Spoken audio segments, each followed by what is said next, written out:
আসসালামু আলাইকুম। ছবি রান্না করে আপনাদের সবাইকে স্বাগত জানিয়ে আজকে আমি ঢ্যাঁড়স আর ডিমের একটা স্বাস্থ্যকর রেসিপি নিয়ে হাজির হয়েছি।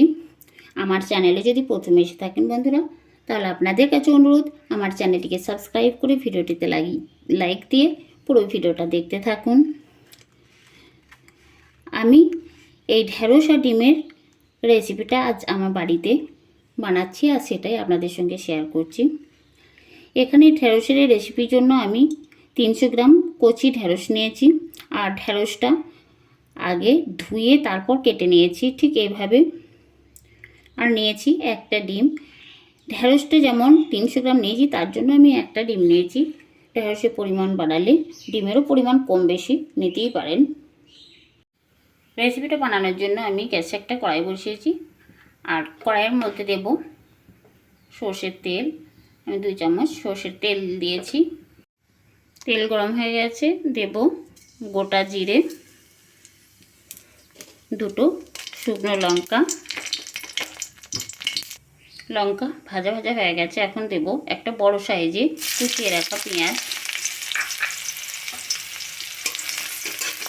পেঁয়াজটা একটু নাড়াচাড়া করে নেব।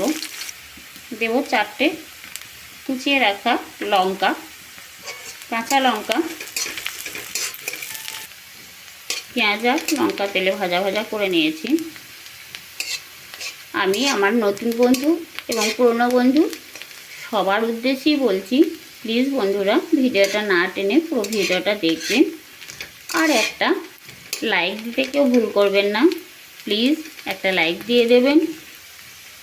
পেঁয়াজটা ভাজা ভাজা হয়ে গেছে, খুব লাল করে ভাজবো না। এখন আমি দেব কেটে রাখা ঢ্যাঁড়স। দেব অল্প একটু জল, বেশি জল দেব না, সামান্য। এই দেখুন অল্প একটু জল দিয়েছি আর গ্যাসের আঁচটা এখন একেবারে লো ফ্লেমে রেখে দিয়েছি।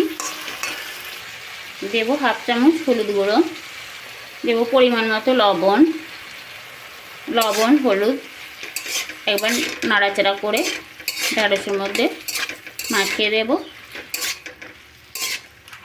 এইভাবে তেলে আমি কিন্তু জল বেশি দিই নাই বন্ধুরা, এই যে দেখিয়েই দিয়েছি। এইভাবে ভেজে নেব। আপনারা এখানে যদি ঝাল খেতে ভালোবাসেন তাহলে গুঁড়ো লঙ্কা ব্যবহার করতে পারেন। আমি ঝালটা কম খাই তার জন্য কাঁচা লঙ্কা দিয়েছি, শুকনো লঙ্কা গোটা দিয়েছি আর গুঁড়ো লঙ্কা ব্যবহার করব না। এটা ঢাকা দিয়ে লো ফ্লেমে কিছুক্ষণ রান্না হতে দেব। 2 মিনিট পর আমি ঢাকাটা খুলে নেব আর একটু নাড়াচাড়া করে নেব। ঢ্যাঁড়সগুলো সেদ্ধ হয়ে গেছে।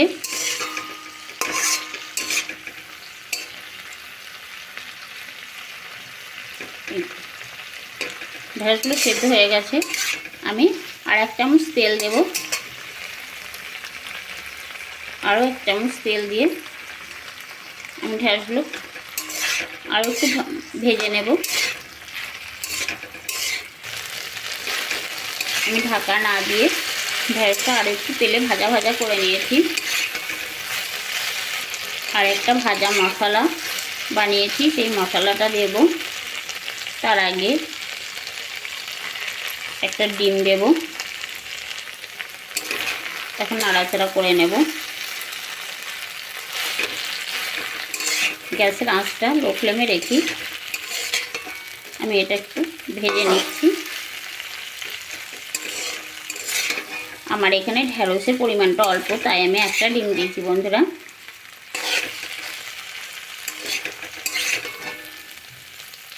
পাঁচশো গ্রাম ঢ্যাঁড়সে যদি এই রেসিপিটা বানানো যায় তাহলে 2টো ডিম দিতে হবে, তাহলে ভালো হবে।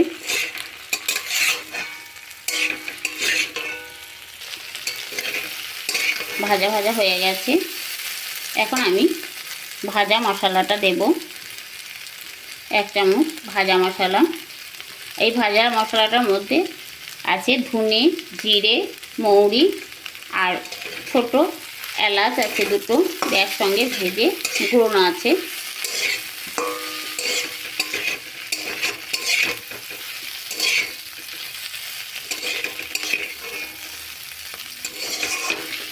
সব শেষে আমি ভাজা মশলাটা দিয়ে একটু নাড়াচাড়া করে নামিয়ে নেব।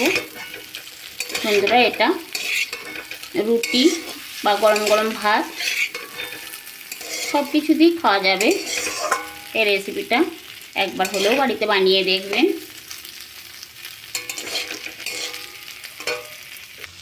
আমার এই রেসিপিটা হয়ে গেছে, আমি এটা সার্ভ করে দেখাচ্ছি।